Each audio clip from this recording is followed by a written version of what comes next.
very privileged to have the granddaughter of John Till, the so-called plaster doctor that was in Somerset for some time in the early 1900s. And this is Alexandra Till, and I'll let her tell you her whole name because I'm not sure that I can pronounce it. Alexandra, thank you. Thank you. Guten Tag. Wie geht es Ihnen?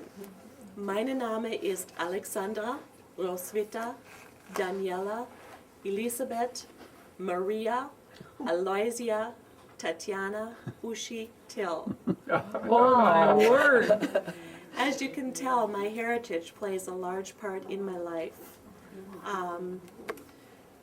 The reason why I have this name is my father was a comedian, very comical person. He was the son of John Till, the plaster doctor. When I was born, I weighed 3 pounds, 14 ounces. My mother gained 40 pounds. And my father asked her what she did with the rest of it since I weighed 3 pounds, 14 ounces. And because I only weighed 3 pounds, he gave me a name to make up for my size.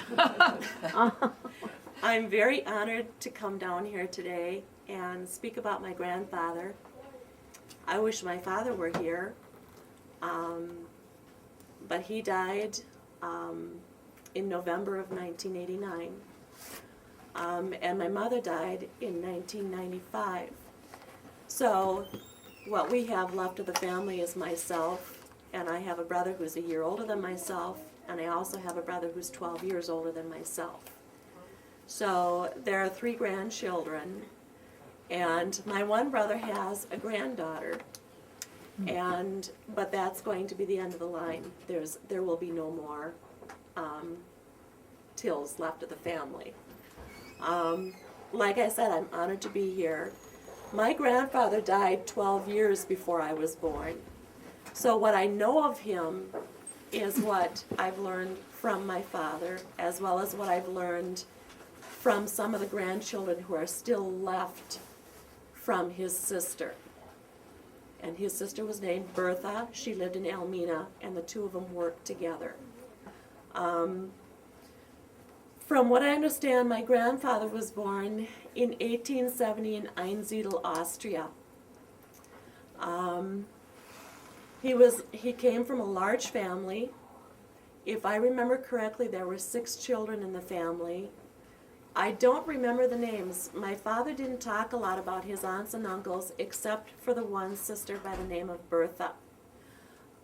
What I do know is when my grandfather was quite young, his father was murdered. From what I understand, he was a shoemaker, and then what he did was he used to drive a horse and a wagon to a quarry, and he had a route. He would haul limestone back and forth, and one day the horse came back without him, and when they went looking for him, they found him face down in a river, in a creek, and whoever it was, they never discovered who murdered him, had taken an axe to him and had hit him across the forehead and split his head open, as well as split his arms open. So my grandfather lost his father at quite a young age. His mother did remarry, but she was quite a bit older when she remarried and then came to the United States. My grandfather didn't have a lot of schooling. His mother, from what I understand, was quite sickly. So the children at that time were sent out to work.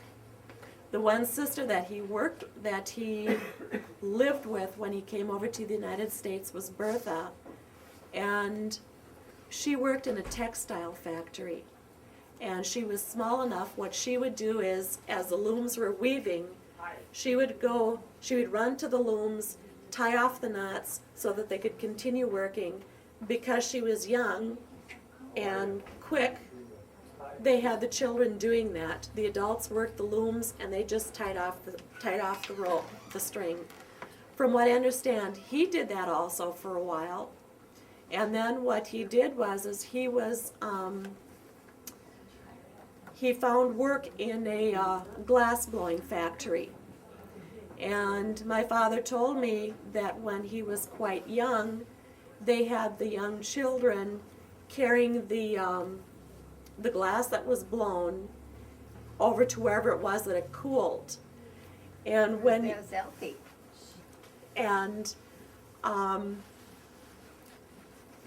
one of the things that they did is to make it more fun and games, they would have the kids carry a stick in their mouth, and there would be a chain from the stick, and then they would see how many pieces of glass they could carry on these chains.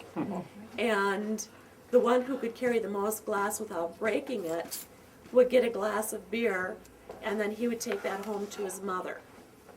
So the income of the family at that time was from the children because the father was murdered. I have a picture of my grandfather here.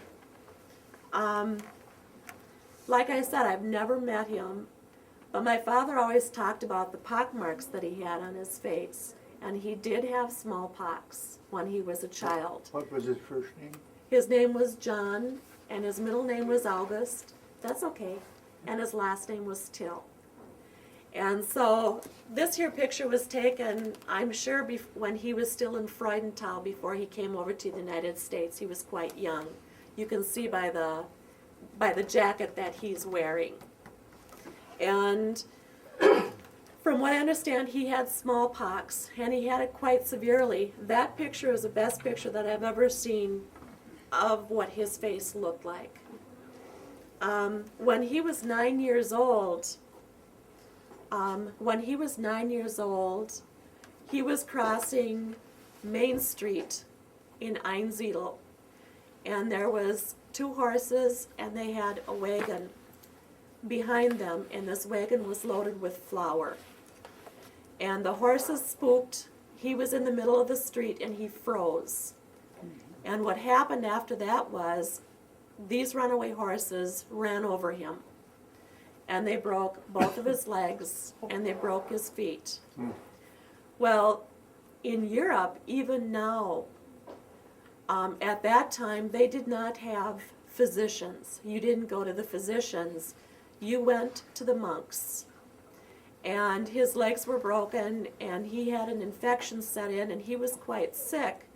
So his mother took him up to the Alps to this monk, and he stayed with this monk for 2 weeks, and he cleared up the infection, and he told her that the bones had started to set, and he couldn't do anything with them, except re-break them again, and he didn't want to do that.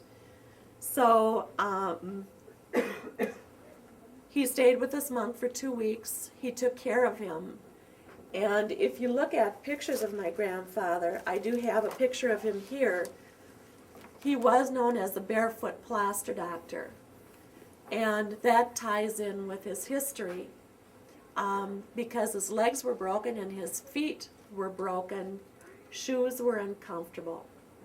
So that's why he went barefoot, because he couldn't stand the pain that he had wearing shoes on his feet. I notice in a later picture he has moccasins on, and I think that was his compromise to wearing shoes. But he did go barefoot frequently, from what my father told me and other people have told me. He was not a tall man. His birth certificate his death certificate says that he was 5 feet 5 inches tall. Was always a very slender man. He was never a very heavy person. From what I understand, my father told me that he was a very energetic person. He had a lot of energy. He would start at 6 o'clock in the morning, and he would go until 10 o'clock at night treating people. The other thing, when they talk about John Till, is they always mention that he was barefoot, and he was barefoot quite often. And then I see he went to moccasins. They also talked about that he always wore a plain woolen shirt and a vest and baggy pants. The pants were baggy because of his legs. I mean, there was deformity because of broken bones. They also stated that they always said he was so dirty. When I talked to my dad said he was rumpled but he never knew him as being as dirty as they said he was. But my dad also said, too, that when he was in the middle of treating patients, he loved animals, and he would go out to the barn, and he would spend time with the cows. The cows were his favorite animal. And so my dad said, sometimes he had some grease on him from the machinery. The other thing that they made the remark about is that his teeth were so yellow because he chewed snuff. He didn't chew snuff. At that time, from what I read and from my grandmother and my grandfather and even other relatives that lived at that time, they didn't stick the snuff here. They snorted it. And that's what he did. And my grandmother did that too. She snorted snuff up her nose. But my father explained to me that the reason why his teeth were so yellow was when he was little and he would carry that crystal that was blown from the weight, he ended up breaking his teeth off. And when he came over to the United States, his teeth were pretty unsightly. They were pretty broken and they were rotting. So a dentist here in the United States actually fixed his teeth. Well, from what I understand, they mixed gold in with the teeth that they were making so that there was a yellowish color.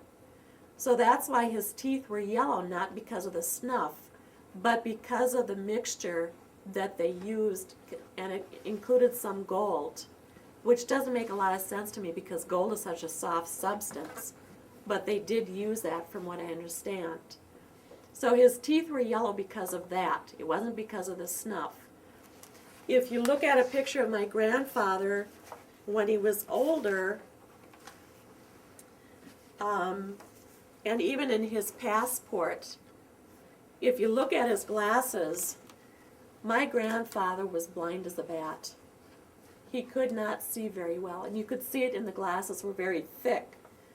And the other thing that I always talked about is that he was barefoot and he wore gold earrings.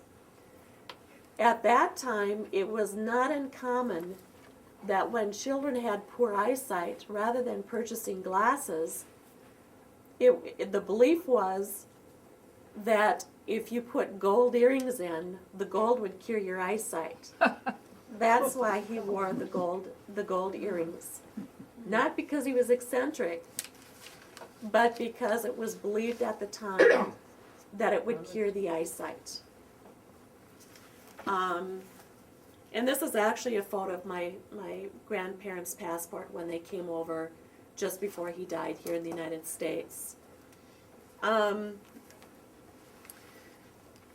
what I understand,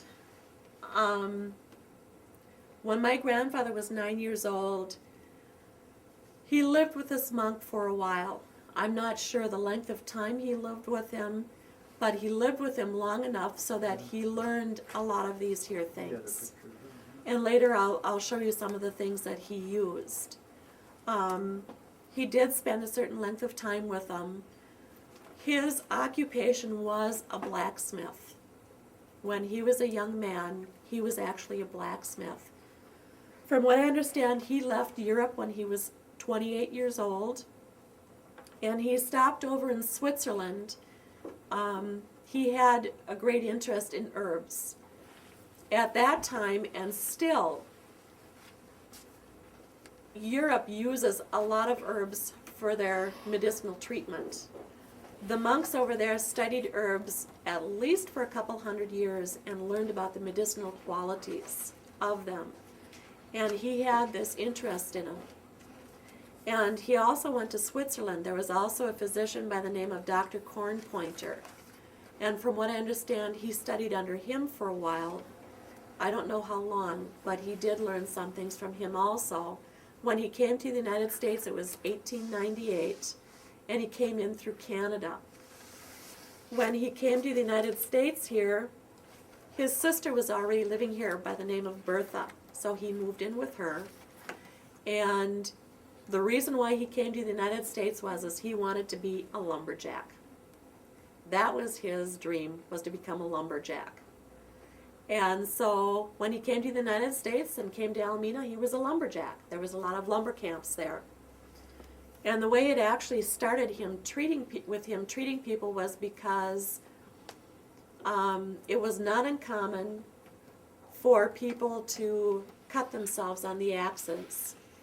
And at that time, there was not, a lot of things were not known medically that we do now. And it was not uncommon for gangrene to set in when a lumberjack cut himself. And from these relatives, they said that this lumberjack had cut himself on an axe across his arm here, and gangrene set in, and his arm was pretty black and he was pretty sick, and the physicians told him to go home and die.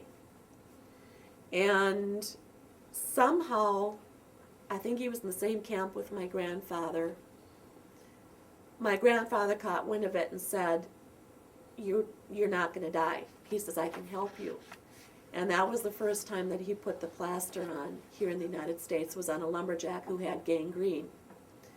And he put the salve on he put the plaster salve on the lumberjack, and it drew out all the gangrene. And after that, it was word of mouth. It was people, said, hey, he cured him, and that's how it all started. Now, from what I understand of my grandfather, he really did not want to do this. He loved animals, he would rather farm, and he really was not comfortable with people. That's what I understand. He was not comfortable with people. And he was kind of fell into this by accident, and then people just started coming by word of mouth. And he was living with his sister, and I do have pictures of, in Elmina, the depot was built, and I do have pictures of where they have 4 trains coming in a day, and those trains were loaded with people. And newspaper articles and people who I spoke to said people would stand in the aisles of the train. So many people would come to see him. I have pictures of, I have a written article from 1909, I think it was, where they said in Elmina, 600 people came in a week to see him. And I have pictures where it showed up to 100 people standing outside of his house waiting to be treated. And so people came from all over. I have a postcard from Europe that was sent to John Till, USA. There was no city, no nothing, and it made it to Elmina. To this day, I can't believe that it made it.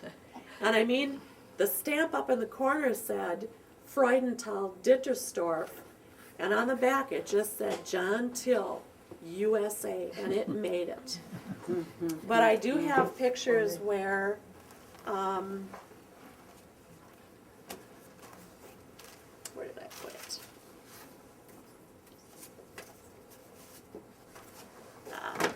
I know it's here. It's probably just under my nose.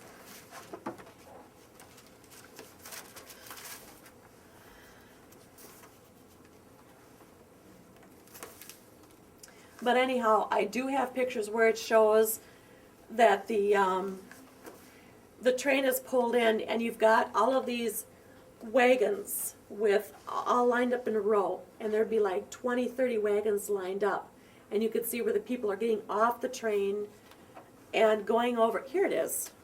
Here's one where you can see some of the wagons in front of where he was treating people.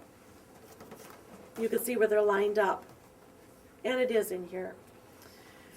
But anyhow, from what I understand, he was in Alameda working with his sister, and they would have up to 100 to 200 people a day. And I have pictures in here where, with Alameda, what happened is with the plaster, I guess as good a time now as any is,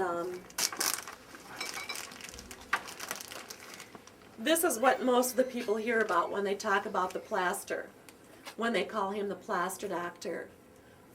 It is a very clear liquid, and what he did was he extracted the fluid from the croton bean, and then he would put it in a base of kerosene. And then what he would do is, depending upon what you needed, this is the three ounce bottle. This is the horse plaster. From what I understand, if you had cancer or whatever, he would use the 3 ounces and he would put it on your back. What he would do is he would take a piece of cotton. It had to be pure cotton. It had to be real cotton. It couldn't be cotton polyester. And he would put it on your back. Depending upon what you had, it was 1 ounces to 3 ounces. He believed that your spinal cord was the core of everything. And it is, when you think about it. Your central nervous system. If you cut your spinal cord, you can have paralysis or whatever. If you're having problems elsewhere, many times it shows up in the spinal cord. He believed that the spinal cord was the center of everything. So what he did is he put the plaster on the back, and from what I understand, my dad would tell me is he would have a certain number of people come in. I've heard up to 6 people. I've heard up to 4 people. I've heard where he would stand on the 2nd story and he would watch the people come in, and he knew what was going on. My dad also told me, he said what he would do is if he didn't know what was going on with the person, he would go up to him and he'd put his hand on him, and he could tell what was wrong with them. Now, they only talk about the plaster, but I actually have his recipe book here, and there's a number of different remedies that he used. So he didn't use the plaster for everything. I do know that the plaster was able to cure cancer. And I know that for a fact because I have met people throughout the years who had been treated by him, or family members who had been treated by him. When I was a young child, a friend of the family who had been treated by my grandfather had cancer.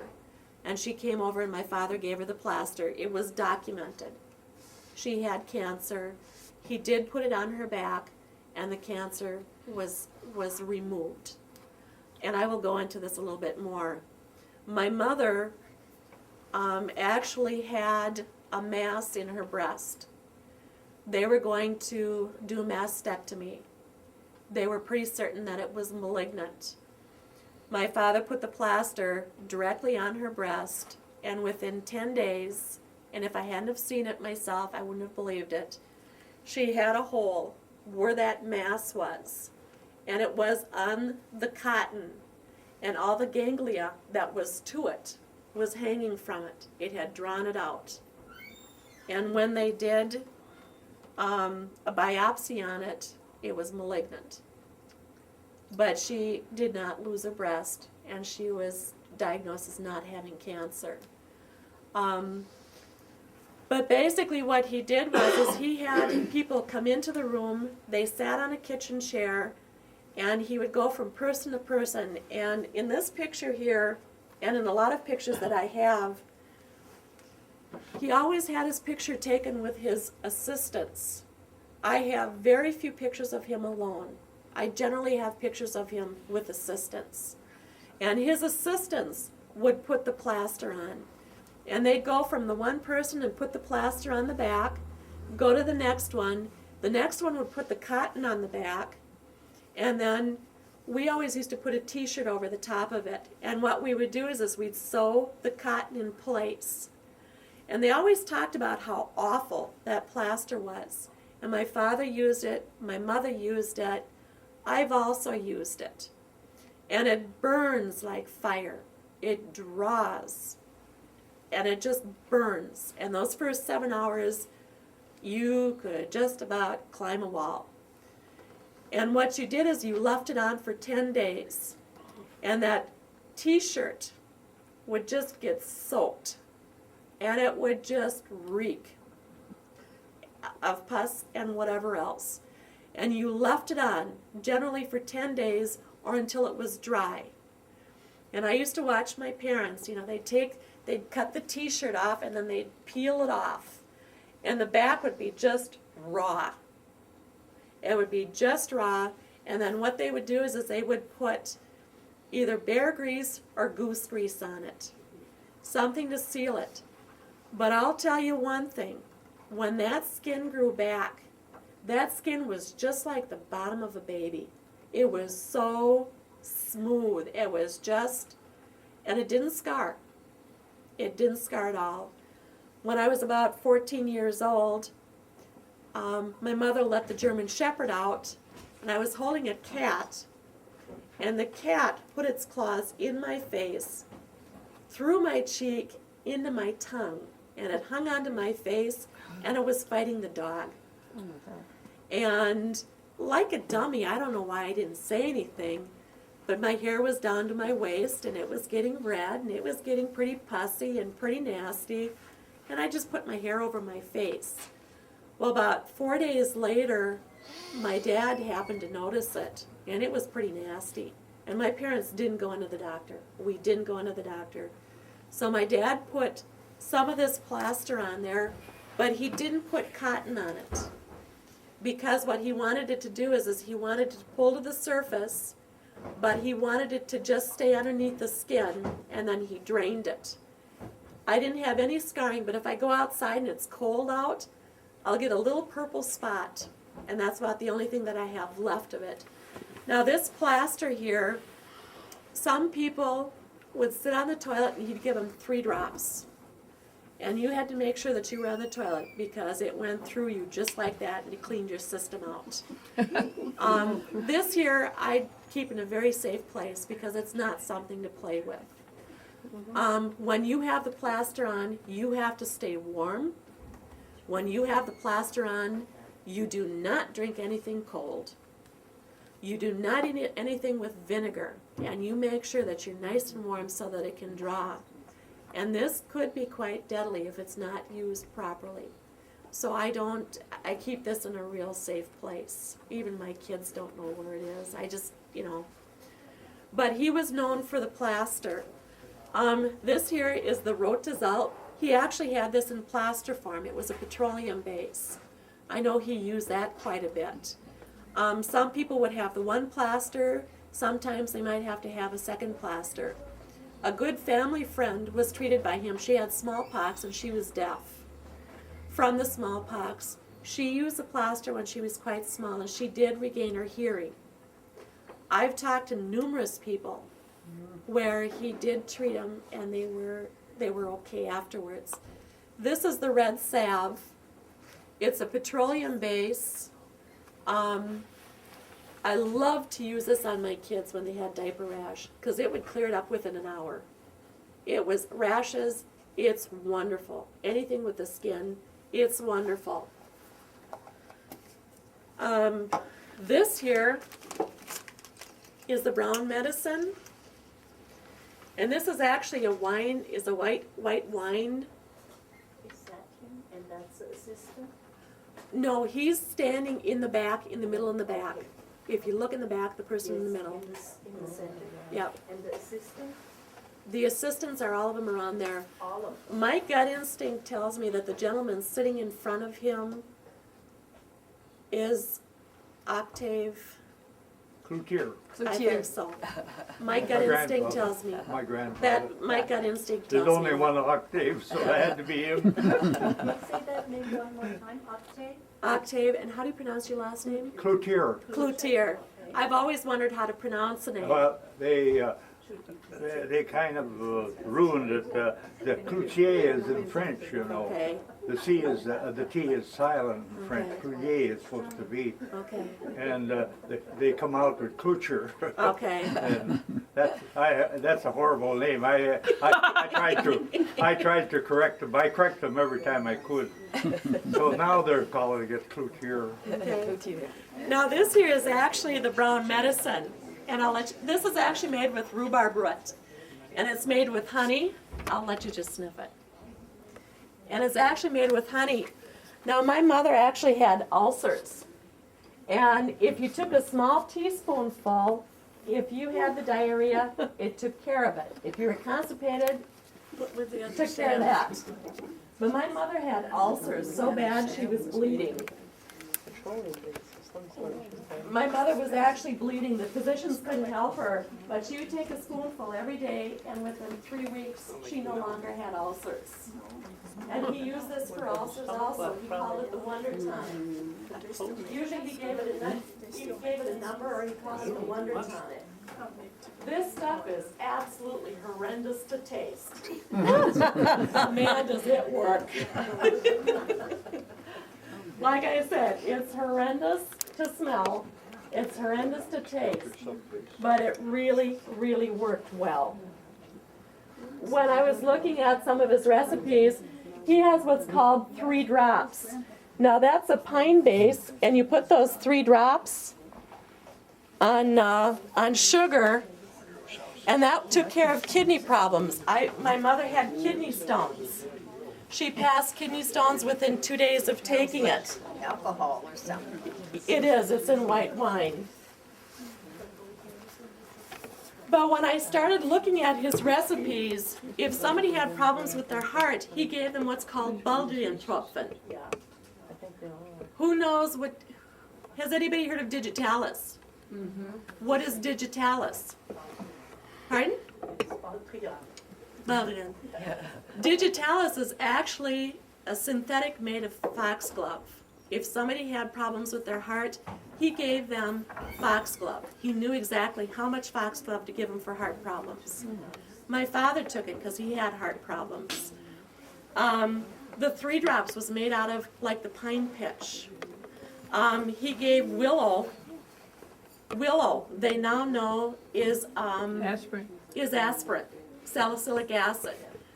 A lot of the things that he used is now being medically used. Comfrey, he used comfrey. They have now synthesized what's called allantoin out of the comfrey. They have found that this allantoin in comfrey is actually used for for setting bones. So a lot of these things that he used nowadays have been medically proven. So I'm just kind of saying he's not the quack, maybe, that they thought he was, because so much of it has been working out. To keep going here real quick, now you've seen some of the things that he used. From what I understand, in 1905, he ended up here in Somerset. And he was here from 1905 to 1908, and he lived with your family, and he worked with your family. Right. And from so many of the articles that I read, the one thing they always said was that he was kind of stingy, and he really wasn't kind of thankful. But I have ledgers at home, and they also kind of said he really didn't have a business sense. I have ledgers at home where this man was meticulous. He kept records of the bushels of wheat that he got, the bushels of corn that he got. He also recorded who borrowed money from him. And that's one thing I do know, is people were always asking him for money. And he did. He loaned money. And very few people, according to the ledgers, and even to my father, ever paid him back. I know he bought people farms. I know some families that he bought the farms for, and the families will say, yes, he did. So he was generous in his own way. He was very generous. He was a shrewd businessman. He was not as dumb as they thought he was. When he left to go over to Europe, they figured he was worth about $3 million. And even with your family, I know, with your family history, that, you know, that he didn't pay them or whatever it was. And there was a falling out. And I'm not sure what happened. The only thing that I do know is when he came back with your family from Austria, I don't know if it was your mother and your father, or just your mother, or all of your kids. No, grandparents it was. Okay. Brought the grandparents back. When he got to Ellis Island, he wasn't allowed into the United States. Well, they claimed that they didn't let him in because he was nuts. I don't know if his history preceded him or what it was, but he always blamed your family for saying that, why they couldn't come in. I don't know what it was. And at that time, he was thrown out of his sister's house, and so there was bad blood there. I actually ran across court records where he had taken his own brother-in-law to court to say, you took some money from me, and I'm reading the transcripts, and what I'm saying, I'm going, oh my gosh, so there was some things of his personality that were eccentric, that were a little quirky. And so anyhow, that this man who he took to court ended up going to Ellis Island, and my grandfather couldn't see, and the story was that what he did is he looked at this man and he says, I don't know him. Well, he couldn't recognize him because he couldn't see.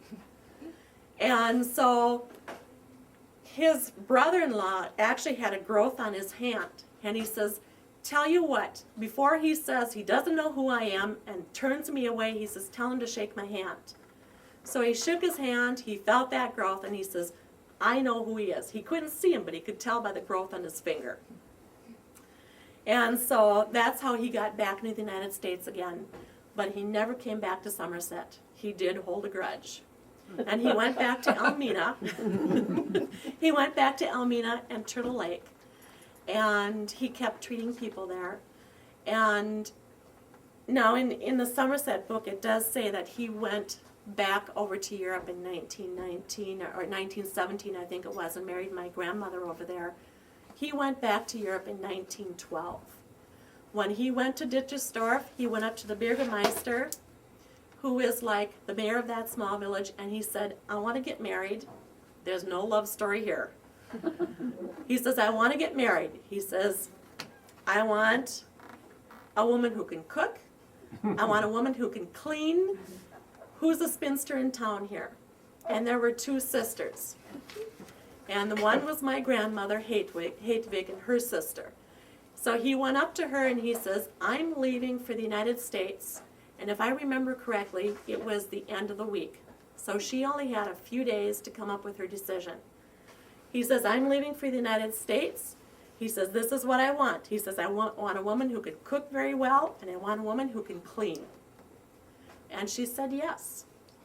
There was no courtship. There was no love. That's how he got his wife. So in 1912, they did come over from Europe, and they came back to Turtle Lake. And then after that, I think they went down to New Richmond, because my father was born in 1913, the 30th of June, 1913. He was their only child. I do know that she did have another child, but that child was stillborn. She was an independent little lady. And there was a donkey, and my grandfather told her, he says, stay away from that donkey. And she went over and she petted the donkey, and the donkey bit her in the breast and bit her breast off. And she ended up with an infection, and she lost that child, another little boy. So there was only one child. During this time, I know that he was in Somerset, he was in Turtle Lake twice, he was in New Richmond, he went down to Hudson. During this time, I do know that he ended up in jail quite a bit. There was a song written about him, he wrote a song about himself, and I've heard 8 times he's been in jail. And my father told me, he said he loved it in jail because he said then... In jail, did you say? In jail. That's okay. He loved it in jail because he said he could get some rest. He did. He liked it in jail because he had peace and quiet. Now, I'm not sure when he went over to Europe again. I'm thinking it had to be about 1931, 1932. And I have gone down to Menominee, and I have found the papers where he did become a naturalized citizen of the United States. I also found another sheet of paper where he revoked his American citizenship. And I think that was because he was so angry and so bitter. He was tired of the jail thing. He was tired of the people thing. He revoked his American citizenship. I also have heard the story and have read where the last time he was in jail, he was supposed to serve a 6-month sentence. One of the patient's husbands went around and got a petition signed of 6,500 people, took it to Madison, and the governor did let him out. I have seen transcripts, though, too, where it said that he was asked to leave the country for 20 years or they wouldn't have any more court proceedings against him. The transcript stated, either you leave the country for 20 years or you will go to jail for 20 years. He chose to leave the country. Now, my father, the man was well, and I remember, too, going to Hudson when I was a little girl. He bought the Penfield School for Boys, and he had a tunnel dug from the school to the barn. And at night, he would go through that tunnel to the barn, and he would sing to the cows. He was very musically accomplished. He could play the harp. He had an orchestra.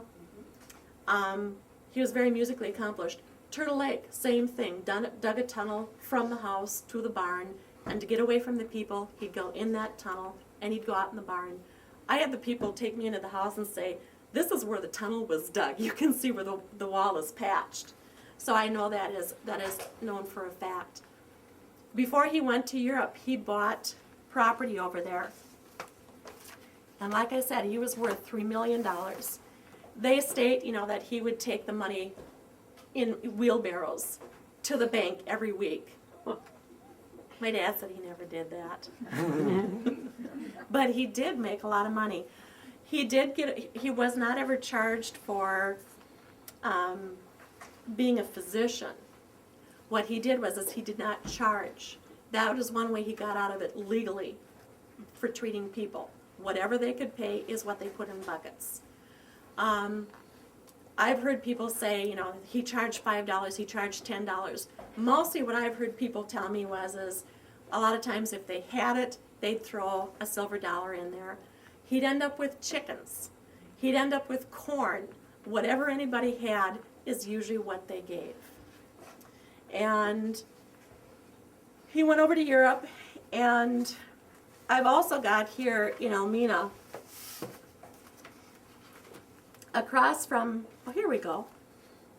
Here's some pictures of the people. I mean, this is a large group of people. This was in Elmina. Large number of people standing before the house to get in to see him. This was where he built across the road, and he treated the people in there. One thing I noticed about all of his houses, they all look the same. If the names weren't on there, I wouldn't know which house it was. He had 2 porches. They'd come in one side, and they'd go out the other side. All of the houses were built the same. When he went over to Europe, before he went to Europe, he used to send money overseas. And this is the house that he bought. Huge house. 300 acres, 200 acres, 300 acres. He had a blacksmith. He had a blacksmith shop. He had a home for the hired help. When he went over to Europe, the place was totally falling apart. Well, he was sending money overseas for probably about 10 years, and he had the people take care of the place. Well, when he got there, he found out that when that money came overseas for them to take care of the place, they had a big town party. They did not take care of the place. Before he went over to Europe, he sent money over there asking them to put in electricity. When he got there, there was no electricity. Do you know what their excuse was? They said the electricity would get too tired by the time it got over to the Alps. Oh. This is the truth. They said it would be too tired by the time it got over the Alps. So when he got over to Europe, the place was a shambles. So he ended up having to put money back in there. And he says the people were upset for a few years after that because they just didn't get their parties anymore. But this is the house, and this is, he had 300 trees in his orchard. And if you look back on one of these pictures here, as all of this back here was all of his. I mean, it was several hundred acres. While he was living over in Europe, before he even left, just before they left for Europe, they were living in Hudson. And my father was actually kidnapped. It never made it in the newspapers, but my father was kidnapped and he was held for ransom. And my father was 6 years old at the time, 7 years old at the time, and he said 3 men tackled him, and my father was pretty feisty. And he fought pretty hard, and he kicked pretty hard, and he says one of them did have a gun, and the gun went off. And you could see in my father's leg where the bullet went through right above his kneecap, where he was shot. And somehow he did get away from him. And he did go home, and my grandfather took care of him. That was never published in the paper. But my father was kidnapped and was going to be held for ransom. And so when they went over to Europe, my father grew up over there, and, you know, I mean, it was nice. I mean, you know, he went through the German school system and things like this here. My father came back in 1938 to renew his American citizenship. And he got a call back to come back to Europe because my grandfather was dying. And my grandfather was not an alcoholic, but he liked his Austrian whiskey. And my dad tells a story, he went over there and the priest had given him his last rites. And my grandfather asked him for a shot of whiskey. And my dad gave it to him, and he says, whatever it did, he says, it loosened it up, and he was fine. It worked. But, you know, life over there, he didn't treat anybody overseas.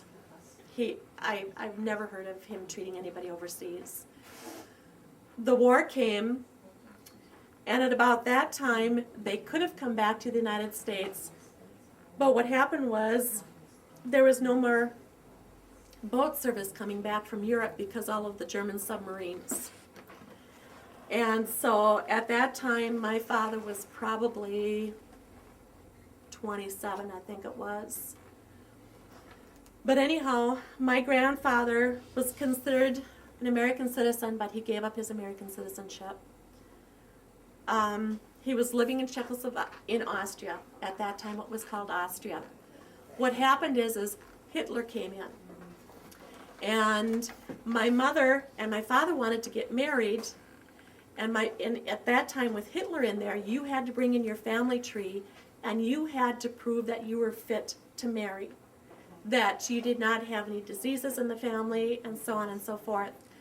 So my father had to bring in his family tree, and my mother had to bring in her family tree, and my father, even though he's an American citizen, because he was Austrian, was forced to join the German army. And he says, but I'm an American citizen. And they said, so what? If you were born in Africa, would that make you a black? My dad says, maybe if I'd had the answer, maybe I would have ended up in the German army. Well, my mother happened to work in the main headquarters. And like I said, my father was quite a character. And what he did was he brought fireworks over from the United States. His father was very patriotic. They had this pond in front of the house with this island. This is during the war. He set off all the fireworks at once. He'd forgotten what it did. Took off, exploded in the air, and my mother said, you should have seen the German army come out. They found out it was him, and they were going to shoot him. And my mother made those papers disappear. He did something else like that too, so she actually saved his life twice. My mother was 11 years younger than my father. And so anyhow, my father was forced to join the German army. When he was living in Turtle Lake, he was 3 years old. No, when he was in New Richmond, he was 3 years old. His dad owned a car, drove it once. My father was waving to some kids, fell in the steering wheel, fell through the steering wheel, broke his collarbone. After that, my grandfather wouldn't drive anymore. And so when my dad was in Europe, they always asked, does anybody need any medical attention? Well, it never healed. So my dad said, well, I think my collarbone is broken. It never healed, so he could move it. So he got a 6-month break to not have to go into the front lines. Well, then after that, they said, well, does anybody need any dental work? And my dad says, yeah, I need some dental work done. And there happened to be a Jewish dentist where he drew out the dental work for another 6 months. Well, after that, he couldn't come up with anything. So then what they did was my father was extremely intelligent. My father could play any instrument. He used to sit down and read the encyclopedia and memorize a page every day, and he could tell you what it said. Draw? I didn't realize a man could draw until after he died, and I found his drawings. And he could speak 13 languages. He loved languages. So he says, you know what they did? He says, do you know where they sent me? He says, they sent me to Africa under Rommel as an interpreter. Well, it took 2 years before he and my mother could marry. And my brother was born in 1944. And my father caught wind.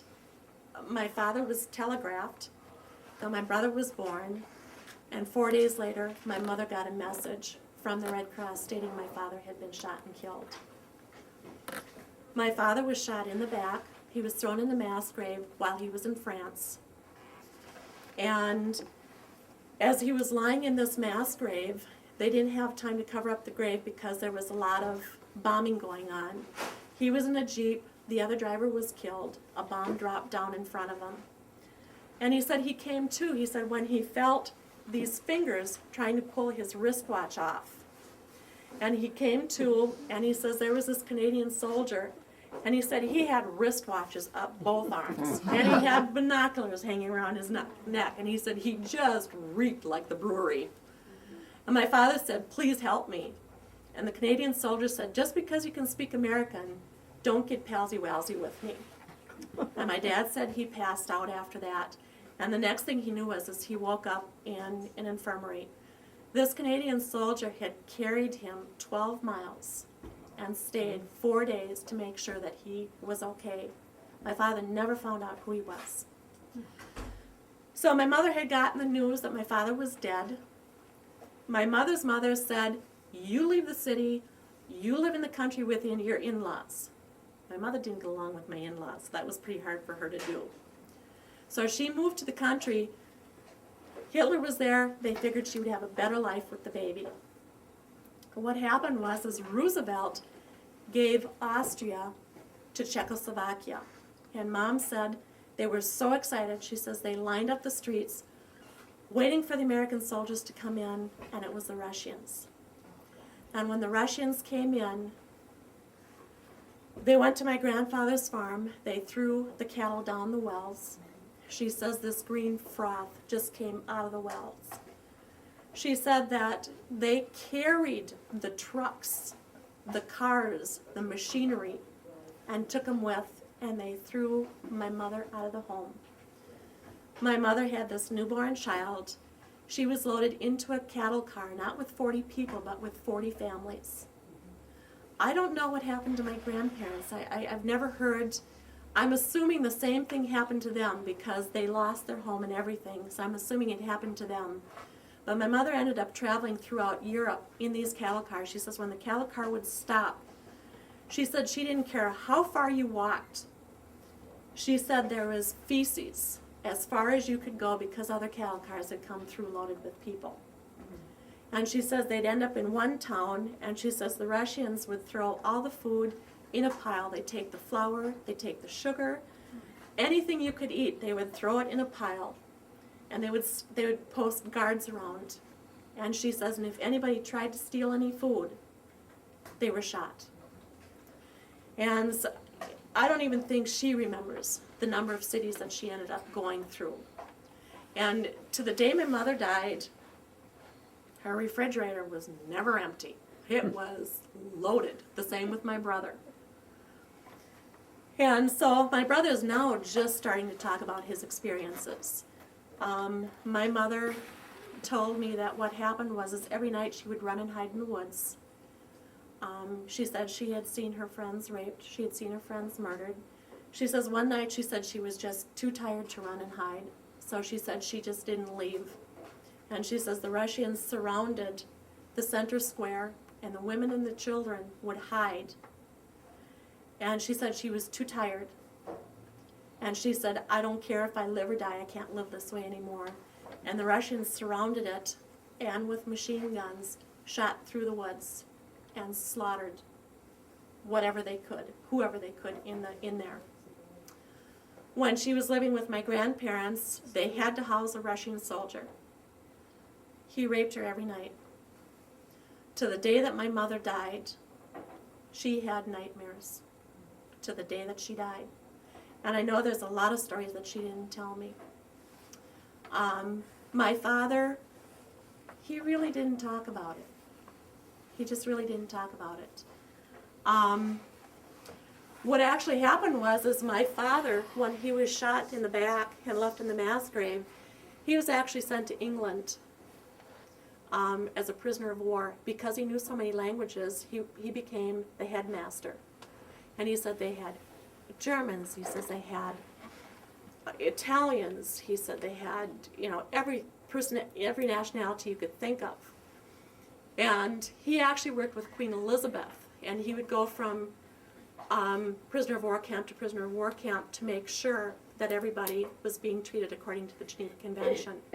He said the worst thing that ever happened to him was the English girls would come and stand outside the fences and get together with the prisoners of war. And he says he had 200 pregnant women shipped to his camp for the infirmary. Dad just looked at him, he's like, I can't handle 200 pregnant women ready to pop. And also, he put together an orchestra and he played throughout Europe. Well, what happened was my father didn't know where my mother was. My mother thought he was dead. My brother was 4 years old. He fell and a nail went through his hand. And she took him to the physician. He asked her name. She said Elizabeth Till. And he says, are you related to John Till? And she said, yes, he was my husband, but he's dead. And he said, no. He says, I was just released from his prisoner of war camp 2 months ago. So that's how they got back together again. My relatives paid his way over to the United States after the war. At that time, he had to raise $2,000 for my mother, $2,000 for my brother, and he had to have a home. He worked at Swift's for 50 cents an hour. It took him another 5 years to raise the money to bring his family over. My brother was 9 years old before he met his father for the first time. When my brother was 9 years old and came over to the United States, couldn't speak a lick of English. Learned English within a few weeks. Really affected my life in the sense, too, because as I was growing up, I was always called a Nazi. My brother was depantsed and beaten. My grandfather ran across some papers, and he wrote a letter to the ambassador. And what he did was he knew that Hitler was coming. He figured the Russians were going to come. So what he did was he took a lot of his money and put it in property. When I read the list, like I said, this man was immaculate. He bought 36 pieces of property, and the appraisal in 1946 was $816,000. This was in 1946. Mm-hmm. I have a letter from the Czechoslovakian government stating, you are a traitor to our country. They took all of his money. When the Russians came, they took all of his property. He was penniless. He came over in November of 46. The relatives paid his way. He went out to Kiel, Wisconsin, the 14th of July in 47 and died of a heart attack. So he was only in the United States for a short period of time. Penniless. I have a picture here. He had a chapel built when he went over to Europe.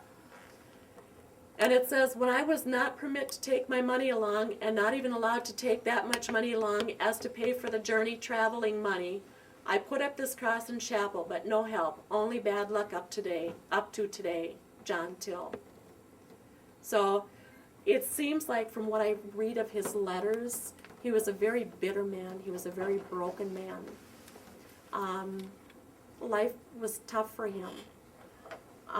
My dad ended up coming up to the United States in 48, and that's pretty much my history. I have pictures here, if anybody wants to add anything. It was a hot bowl of soup. he was playing around. Instead of eating it, he dumped it over his head. He was running through the house when he was quite young, and he picked him up and threw him across the kitchen floor, and he hit the wood-burning stove.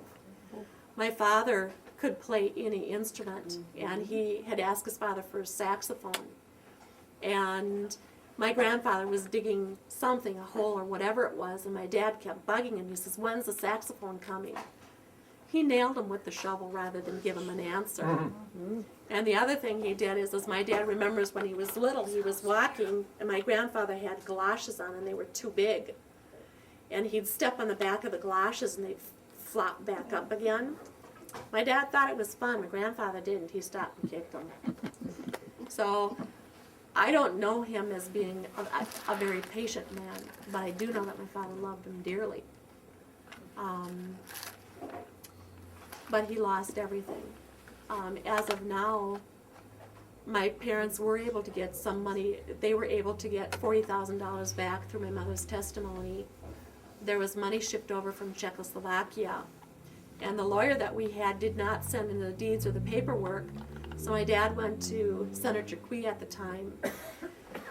And what happened was Senator Qui went to Washington, D.C., and they said, if you come out now, there's 1 day left before everything closes. And my mother testified. I was in 5th grade. We were pulled out of school. We went out there. We got a $40,000 settlement. In 1982, we got another program stating that they were opening up for payment of the land. Well, what floors me was, I found this paperwork probably a couple of weeks ago. A letter came back from Czechoslovakia. Relatives went over there. The houses are still standing there. Skyscrapers around it. And the relative went up there and said, "Why didn't you tear these buildings down?" And they said, "Because it still belongs to an American. We can't touch it." Well, at the time, I ran across a Parade article, and the article said, you can go over there and reclaim the land, but you can't sell it, and you can't take the money out of the country. And so, as of '82, all this time, I know that land is still deeded to my grandfather. And I mean, I just found this out just a couple of weeks ago. So it's just like, it floors me. But he had he had an eccentric lifestyle. He had a tough time. There's a lot of things I'm still learning about him. Now, I know a lot of people in Somerset have stories about John Till and maybe some of the treatments that they know about. I was wondering if anybody had a question or a story that they wanted to add to what Alexandra has been telling us. I would love to hear. I'm thinking I probably ran way over. I'm sorry. Just a few minutes. Did you ever hear how he came to Somerset? How he happened to come there? Why don't you tell me your story? I've just gotten written. I'm interested. Tell her. He was up at Almena, and how my grandfather heard of him. This is Octave Cloutier. So he, how he even found Almena with a cutter in the wintertime, and he was a tough old codger. And anyway, he got up there, and Mr. Till, John Till, was chopping wood. Okay. So they were not very much, they didn't have much money, so my grandfather took him into town, bought him some clothes. Okay. This has come from the horse's mouth. And so he brought him back to Somerset. My grandmother had lockjaw, and she was dying, you know. Okay. And so he had heard about him. So he brought him back in that cutter to Somerset, and he started putting on that salve or plaster. By golly, if he didn't draw it to a head, then he cured her. Well, my grandfather could see a buck sign, so they... She already talked about that. Yeah. And so he stayed in, so John Till stayed in He saw a good Somerset. deal. So they weren't partners, but my grandfather got so much a meal or something like that, and your, what was it? Your Grandfather. My grandfather. Your grandfather had. But my grandmother told me that he couldn't charge her because he didn't have license for doctoring. So they had a bushel basket. And so they took it, putting her full to Richmond, the bank. There was no bank in Somerset. She says that one time, I don't know how often it happened, she says it was a lot of dollar bills in that, I presume. But anyway, and she don't lie, she was really religious. But she lived to be 96. I wanted to add to that too. Last summer, I went to Menominee, and they have all the records and transcripts on file of everything. What blew me away was just looking through it, paging through it. After my grandfather went back to Europe, it was in 1936, your grandmother opened the Till Clinic for 5 years. And it's actually on record where she actually got a deed and stated in that deed that she was going to use these different salves to treat people. It was for 5 years. I mean, it blew me away because I've never ever heard of it. But I just happened to be going through the transcripts down in Menominee, and it was in Maline's name. Yeah, Melina. Yeah, Melina was right. Melina's name, and the name of the business was the John Till Clinic. And it was like she had to get a business permit or something like that. But it's on file down in Menominee. In the Was that in Hudson or Menominee. No, in Menominee. In Menominee. Surprisingly. I never heard that he ever was in Menominee. Well, no, what happened is the paperwork is being stored down in Menominee. And I found it by accident, just looking for my naturalization papers for my grandfather, and it was in there, and it's in your grandmother's name, and it looked like she kept the business open for 5 years. And then she closed it. But she opened what was actually called the John Till Clinic, and stated that it was for the purpose of using, you know, the knowledge that she had. Old Octave was an honest man, you know, Mm-hmm. there was some money left, and he made 2 trips, and this is true, grandmother, she was very, real religious, and he took that money to Austria where John Till was. He did. And everybody says, are you crazy bringing that money back to him? Yeah. But he was honest. He had a lot of things bad about him, but the one thing, his honor, you couldn't question his honesty. That's another thing about my parents that I forgot to mention is my parents never forgot where they came from. And my parents sang and yodeled all over this area. I mean, they sang and yodeled a lot. But another thing that they always made sure was to tell people, say, this is what my life was like. And they always made sure that the American public was told, please protect your rights. You're losing them so quickly, so little, but it's getting quicker and quicker. And my parents did. I mean, when we grew up, we sang and yodeled at home every day. And I mean, that was the entertainment for us, was playing instruments and singing and going out in the public and entertaining. But that is one thing that they shared, even until the day they died, was their singing. And please, please make sure that your rights and your privileges are not taken away. So, Does anybody have any other stories or questions they'd like I want to to know where she lives. I live in Frederick. I'm married. Out of sheer orneriness and grumpiness, I kept my maiden name. Okay. My husband is Dan Beecroft. And one thing is, I've never been ashamed of my heritage. No, And so it was important for me to keep my own name. Tell us your name again. It's Alexandra Roswitha Daniela Elizabeth Maria Aloysia Tatiana Ushi Till. How'd you do that in kindergarten? Just Alexandra Till. I'd just like to make a comment. In regards of you saying your great-grandfather was not romantic, I want to remind you, during that time, most of the American men had mail-order brides. That doesn't surprise me any. So, you know, it was a custom at that time. He was 42 years old when my father was born, and so... And then coming into America, I almost want to say during that time, if he was blind, that perhaps that was the reason they didn't let him in. because you used to have all kinds of certificates that you did not have TB, that you were not blind, that you could make a living. And so that could have been a good reason for being refused to enter. But that was his third time back through the United States again. So, I mean, it had But you been, know, keep that in consideration. Thank you, thank you. thank you. Thank you for that, that's helpful. Any other comments or? I have this salve that's been made years and years ago, and it's been reproduced, and it's from a healing salve. Uh-huh. And was this a salve like John Till? Was this a salve like was used by John Till? I can tell you, but if I can smell it and tell you, you can too. All right, You all can right. tell right away. But how, maybe it's evaporated, I don't know. It don't smell It nothing. doesn't It smell don't. like anything. It doesn't smell like it. Oh, okay. But it's probably Did you 40, smell 50 it? years I old. did, yeah, and it doesn't. But It doesn't Grandma smell like has it. a story. You have a story? She has a story. Do you have a story with John Till? Well, we had Dr. Armstrong. He lived in Richmond. He was a real good doctor.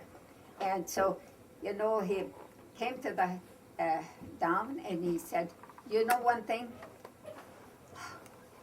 We got a big cancer. We don't know what it is.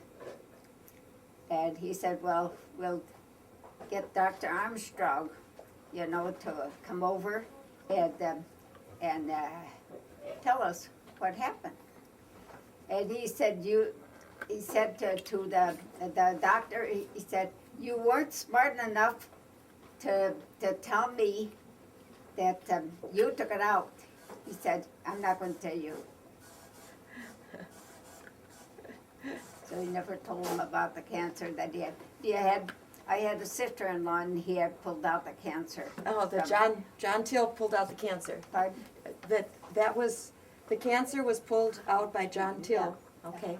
And didn't you say, you told us that John, Richmond, Okay. which I'm sad to say is not there no more. They've burned it up up there. And the people who lived in there started talking to me, and this, you know, there was time in between there. And they said, we found some letters in the rafters. And since they knew I spoke German and I can still read old script and also German handwriting, they said if I would look at them and see who they belonged to. And they belonged to your parents or to the Tills. Okay. So I got back in touch with your parents and they got those letters. And it was about family matters. You know, and I, of course, tried to translate them, but they knew what they meant, so there was no point in translating. Yeah, yeah. In the booklet here, I have some of the, he had like nervine, liniment, wonder plaster, wonder tonic. These are some of the labels that were on the bottles of the different remedies that he had. You have 3 drops, that's with the pine. The eye medicine, the algae medicine, that was actually made with witch hazel. That stuff was wonderful. Eczema salve, 13 drops, 18 drops, kidney drops. He had different remedies for it. Like with the brown medicine, the smelly thing it has in there, jalapa. I've never heard of that, and I've actually studied herbs quite a bit over the years. It has rhubarb, myrgum, talagaric, aloe, and honey. My dad used to make that quite a bit. But these are some of the labels that he had on the jars. And I do have some of the things at home yet, I just didn't bring them with. And I do have relatives who still use it yet. Can you talk about her salve? My grandmother could, she had the recipe, my grandfather got it from the recipe for the salve. Okay. And I had blood poison in my knee, that's just before penicillin. And they were gonna take me to the hospital. So my grandfather put his hands on the door. He says, if you go there, they'll take his leg off. Let me treat him. So he put that salve on. My dad lanced it 3 places. That stuff shot out just like a faucet. Yeah. My mother had the plaster on her back, and it had to have been close to 100 years old. And she put it on her back, and it didn't draw it all the way out, so I'm thinking it was too old. But she ended up in the hospital, and when he looked at her back, it looked like, you know, the back was smooth, but at the bottom it was like a plastic bag filled with water. And so the physician knew about my grandfather, so he didn't give her any antibiotics or anything, but he lanced it. And he got a whole quart jar of pus and put it in there, and he actually had it sent to the lab, and it was full of bacteria. And she was in the hospital for a week, and every day he would take his hand and run it down her back, and he would lance it and drain it out. He ended up with about 3 quarts of pus coming out of her back from that plaster. But, you know, and my mother told him, she says, he didn't ridicule us or anything like that, but he didn't give her any antibiotics or anything else, but he drained it. And so, I mean, he had it analyzed, and it was bacterial infection that she had. It was, Your grandfather never called himself a doctor, no. but that's what other people called him. Uh-huh. He called himself, what was it he called himself? He was just John August Till, and I mean, he was just John August Till. Earlier this summer when I was a little girl, we went out to the cemetery where my grandfather was buried. And my grandmother is buried in South St. Paul. I remember her living with me. I don't ever remember her saying a word because she had Alzheimer's. But I remember going out to Kiel when I was a little girl, and there was nothing but a wooden cross on his grave. My dad had a headstone put on there. Well, I went out there in June to visit my daughter, and I was just floored because I went to the cemetery and it's gone. And what happened was a couple of years ago, a truck had gone through there and knocked a bunch of the headstones over. And they hadn't put it back yet. And, but another kind of a continuing saga, my oldest brother is not an American citizen. He was born over in Europe. Even though my father was an American citizen, my brother's not an American citizen. So he called me up in June, I guess it was, and he said, you know, they're talking about deporting me back to Czechoslovakia. Now with this Homeland Security and this immigration and things like this here, the man is 62 years old, has been over here 50-some years, and now they're talking about shipping him back to Czechoslovakia. And so I had to go down to Hudson and pick up my dad's birth certificate. My dad was delivered by a regular MD. I didn't know that. When I called, I was just amazed. They said, well, I've got a birth certificate here for John August Till, but the August is crossed in and William is put in there. And here looking at it in 1947, after my grandfather died and before my dad came back to the States, he had his name changed from John August to John William Till. Why, I don't know. But so at this time now my brother is trying to figure out what to do with immigration here. And now we're trying to get birth certificates from Europe. And probably the only thing that's going to happen is he will have to become a naturalized citizen. And it's just like, think about it. You can come into the United States, have your baby. Neither parents can be an American citizen, but that baby is. My brother's not. That is Well, thank you very much. Yeah, excellent. Come up and look at the pictures or